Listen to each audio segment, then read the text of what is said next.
సత్యనారాయణ స్వామి వ్రతం కోసం గుడి నుంచి మండపం తీసుకొచ్చాము. మండపాన్ని చక్కగా కడిగి శుభ్రం చేసి మండపం మొత్తం పసుపు రాసి తర్వాత కుంకుమ బొట్లు పెట్టాలి. అండ్ అలానే బియ్యం పిండితో కూడా బొట్లు పెట్టాలన్నమాట. ఇక్కడ చూశారు కదా, మండపానికి ఆల్రెడీ పెయింట్ వేసింది. అందుకని ఆ పెయింట్ చుట్టూరే చక్కగా ఇలా బియ్యం పిండితో ముగ్గు వేసామన్నమాట. అలానే ఇంకా అలంకరణ చేయాలి కదా మండపానికి. కట్టిన బంతిపూల దండలతో చక్కగా ఇలా మండపం మొత్తం అలంకరణ చేసామన్నమాట.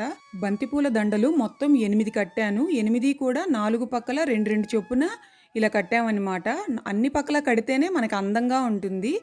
అండ్ చూసారు కదా, ఇలా అయితే వేలాడదీసాము.